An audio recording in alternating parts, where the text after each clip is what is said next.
ওম শান্তি। আজ 29শে ডিসেম্বর 2023। প্রাতমুরলি ওম শান্তি বাপদাদা মধুবন। বাবা বলছেন, মিষ্টি বাচ্চারা, প্রশ্নের প্রতি সংশয়ান্বিত হওয়া ছেড়ে মন মনাভব স্মরণ করো। বাবা আর অবিনাশী সম্পদের উত্তরাধিকারকে স্মরণ করো। পবিত্র হও আর পবিত্র করে তোলো। প্রশ্ন: শিব বাবা, বাচ্চারা তোমাদের দিয়ে নিজের পূজা করাতে পারেন না কেন? উত্তরে বাবা খুব মিষ্টি করে আমাদের সকল বাচ্চাদের বোঝাচ্ছেন। বাবা বলছেন, আমি বাচ্চাদের মোস্ট ওবিডিয়েন্ট সার্ভেন্ট। তোমরা বাচ্চারা আমার মালিক। আমি তো বাচ্চারা তোমাদেরকে নমস্কার জানাই। বাবা হলেন নিরঅহংকারী। বাচ্চাদেরও বাবার মতো হতে হবে। আমি তোমাদের অর্থাৎ বাচ্চাদের দিয়ে নিজের পূজা কিভাবে করাবো? আমার তো পা নেই যা তোমরা ধুয়ে দেবে।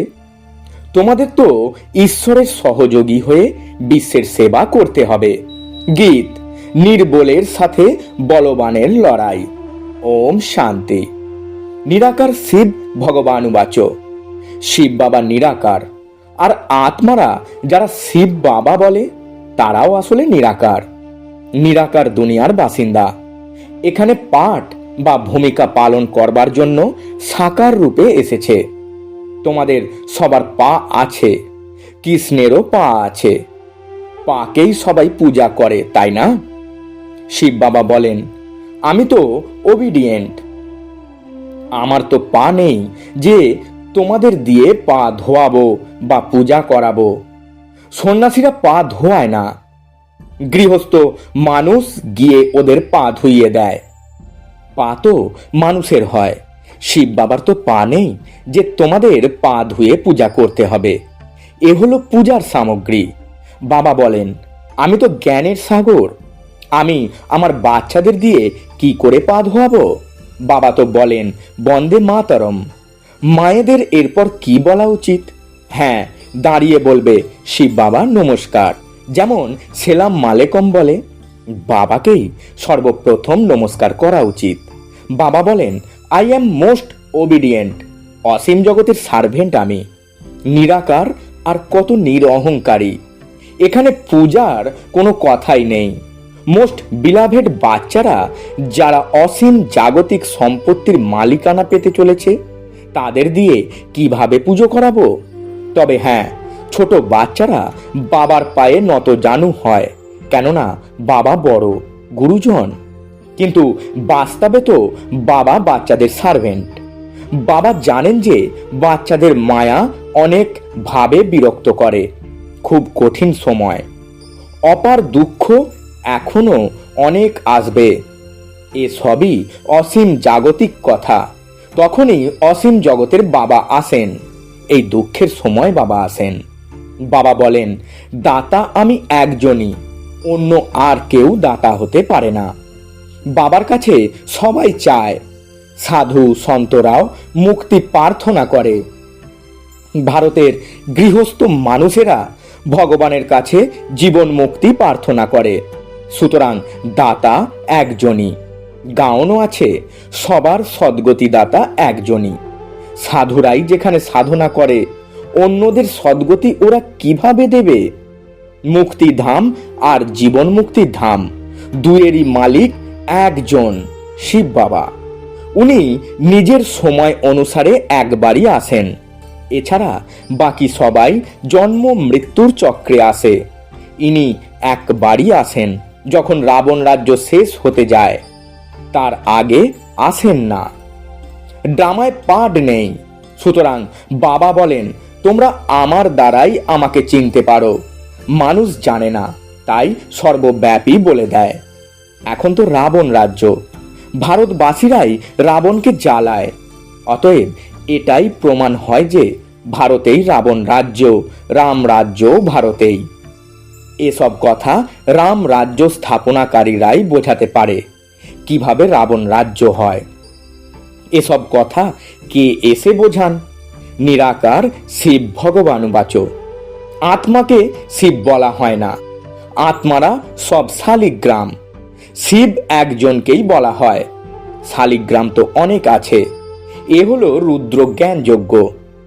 ওরা ব্রাহ্মণরা যজ্ঞ রচনা করে, যেখানে একটা বড় শিবলিঙ্গ আর ছোট ছোট শালগ্রাম বানিয়ে পূজা করে। দেবতাদের পূজা তো প্রতি বছর হয়। এখানে প্রতিদিন মাটির মূর্তি তৈরি করে তার পূজা করে। রুদ্রর অনেক মহিমা। শালগ্রাম কারা সে তো ওরা জানে না। তোমরা শিব শক্তি সেনা, পতিতদের পবিত্র করে তোলো। শিবের পূজা তো হয়, শালগ্রাম কোথায় যাবে? তাই অনেক মানুষ রুদ্র যজ্ঞ রচনা করে, শালগ্রাম পূজা করে। শিব বাবার সাথে বাচ্চারাও পরিশ্রম করেছে। শিব বাবার সহযোগী, ওদেরই বলা হয় ঈশ্বরের সহযোগী। স্বয়ং নিরাকার নিশ্চয়ই কোনো শরীরেই আসবেন, তাই না? স্বর্গে তো সহযোগের প্রয়োজন নেই। শিব বাবা বলেন, দেখো এরা আমার সহযোগী বাচ্চা, নম্বর অনুসারেই তো হবে না। সবার পূজা তো করা সম্ভব নয়। এই যজ্ঞ ভারতেই রচিত হয়।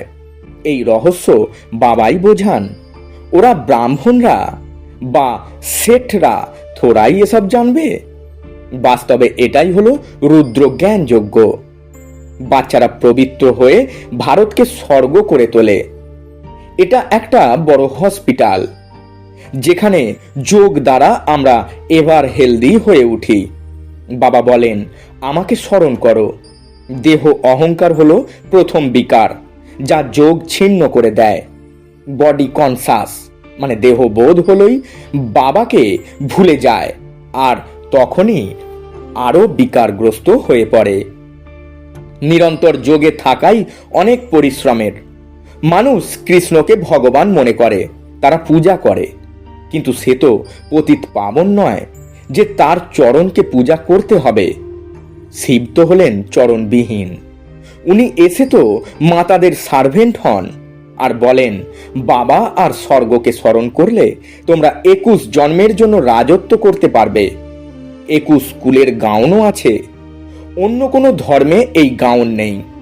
অন্য কোনো ধর্মাবলম্বীরা 21 জন্মের জন্য স্বর্গের বাদশাহী প্রাপ্ত করে না।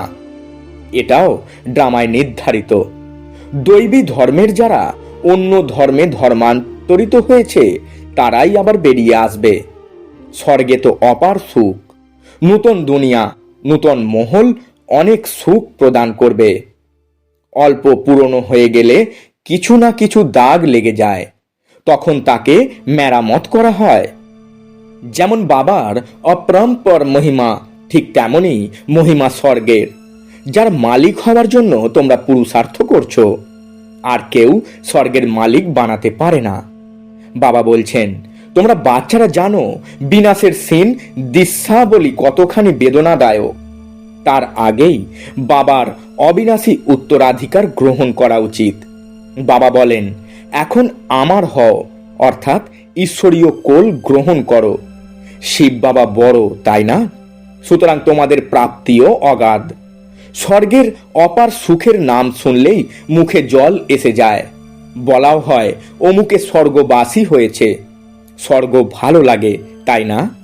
এখানে তো নরকই। যতক্ষণ সত্য যুগ না আসবে ততক্ষণ কেউ স্বর্গে যেতে পারবে না। বাবা বোঝান, এই জগদম্বা গিয়ে স্বর্গের মহারানী লক্ষ্মী হন। তারপর বাচ্চারা নম্বর অনুসারে পদ প্রাপ্ত করে। মাম্মা বাবা অনেক বেশি পুরুষার্থ করেন। রাজত্ব তো ওখানে বাচ্চারাও করবে, তাই না? শুধুমাত্র লক্ষ্মী নারায়ণ তো করবে না। বাবা এসেই মানুষ থেকে দেবতা করে তোলেন, শিক্ষা প্রদান করেন। যদিও বলে কৃষ্ণ দেবতা করে তোলে, কিন্তু তাকেও তো দাপরে নিয়ে গেছে। দাপরে তো দেবতারা থাকে না। সন্ন্যাসীরা বলতে পারবে না যে আমরা স্বর্গে যাওয়ার পথ বলে দিই। তার জন্য তো ভগবানকে প্রয়োজন। বলাও হয় মুক্তি, জীবন মুক্তির দ্বার কলিযুগের শেষে গিয়ে খুলবে। এ হলো রুদ্র জ্ঞান যজ্ঞ। আমি হলাম শিব, রুদ্র, আর এরা হলো শালিগ্রাম। এরা সবাই শরীরধারী। আমি শরীরকে লোন নিয়েছি। এরা সবাই ব্রাহ্মণ। ব্রাহ্মণ ছাড়া এই জ্ঞান কারোর হয় না, শূদ্রদেরও হয় না। সত্যযুগে দেবতারা দিব্য বুদ্ধির ছিল। যে কথা বাবা এখন এসে বলেন, সন্ন্যাসীরা কাউকে পারস বুদ্ধির বা দিব্য বুদ্ধির করে তুলতে পারে না।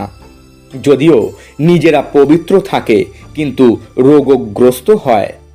স্বর্গে কেউ রোগগ্রস্ত হয় না, ওখানে তো অপার সুখ। তাই বাবা বলেন সম্পূর্ণ পুরুষার্থ করো, রেস হয় না।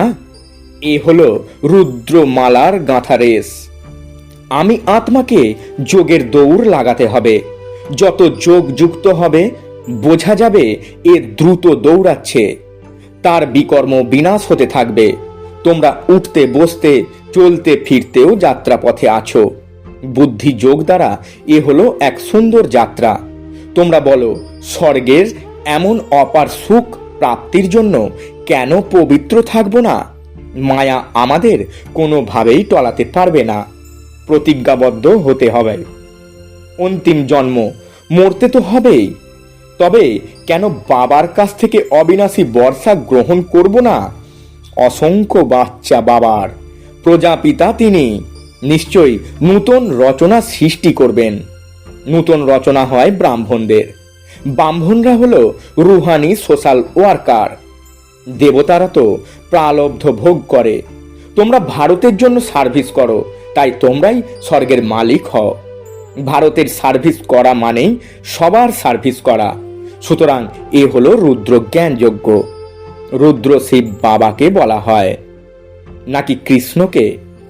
কৃষ্ণ তো সত্য যুগের প্রিন্স, ওখানে এই যজ্ঞ ইত্যাদি হয় না। এখন হলো রাবণ রাজ্য, এ শেষ হয়ে যাবে।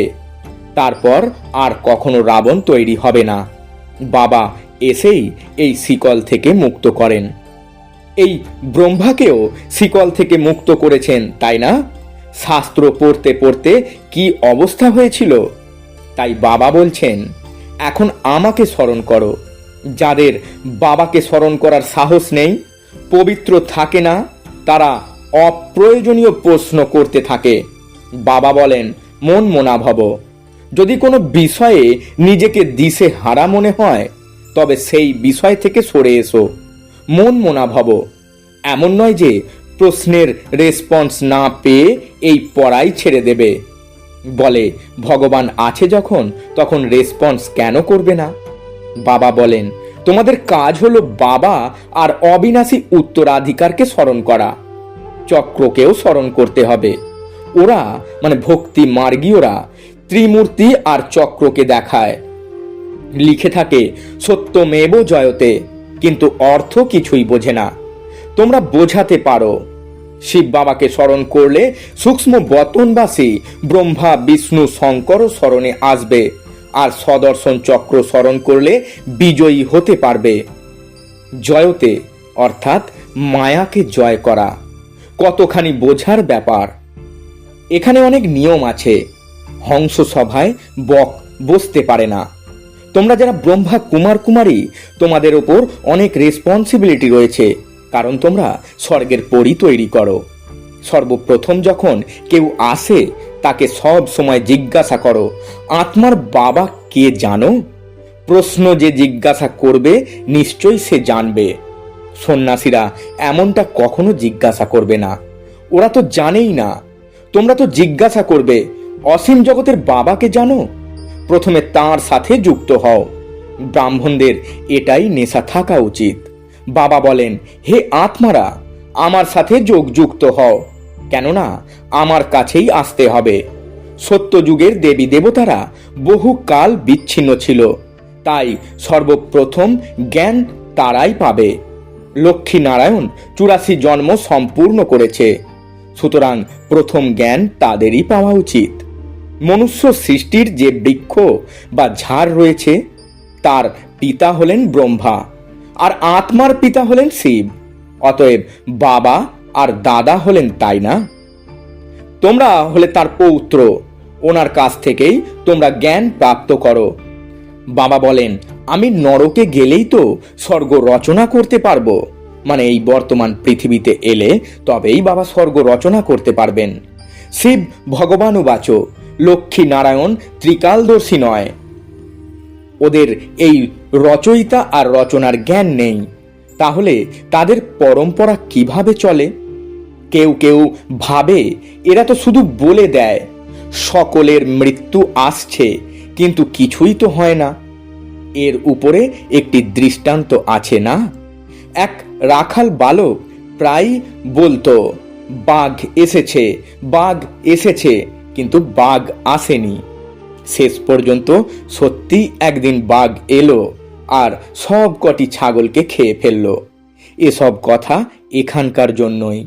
একদিন কাল মানে মৃত্যু এসে সবাইকে গ্রাস করবে, তখন কি করবে? ভগবানের এটা কত বড় যজ্ঞ! পরম আত্মা ছাড়া এত বড় যজ্ঞ আর কেউ রচনা করতে পারবে না।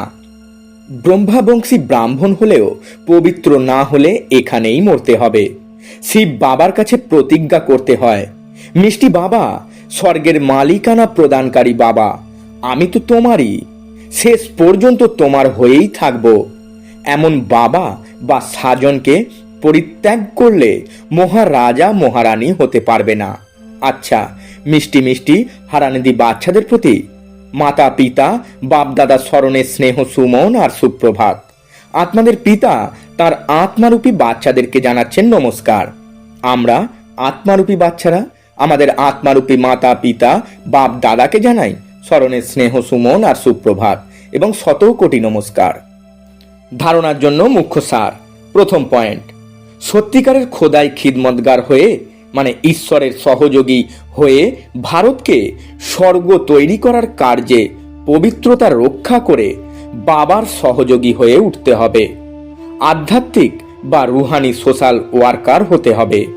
দ্বিতীয় পয়েন্ট, কোনো প্রকারের প্রশ্নে সংশয়ান্বিত হয়ে পড়াশোনা ছেড়ে দেওয়া উচিত নয়। প্রশ্নকে ছেড়ে বাবা আর অবিনাশী উত্তরাধিকারকে স্মরণ করতে হবে। বরদান, সীমিত জগতের থেকে ঊর্ধ্বে থেকে সকলকে আপন ভাবের অনুভূতি করানো অনুভবের প্রতিমূর্তি ভব। ব্যাখ্যায় বাবা বলছেন, যেমন সকলের মন থেকে বেরিয়ে আসে আমার বাবা, ঠিক সেই রকম সকলের মন থেকে আসা ইনি হলেন আমার। অসীম জগতের ভাই বা বোন বা দিদি বা দাদি, যেখানেই থাকো না কেন অসীম সেবার নিমিত্ত হও। সীমিত জগতের থেকে ঊর্ধ্বে থেকে অসীমিতের ভাবনা, অসীমিতের কামনা রাখা, এটাই হলো ফল ফাদার করা। এখন এর প্র্যাকটিক্যাল অনুভব করো আর করাও। এমনিতেও অনুভাবী বয়স্ক মানুষকে পিতাজি কাকাজি বলা হয়। সেই রকম অসীম জগতের অনুভবী অর্থাৎ সকলকে আপন অনুভব করাবে।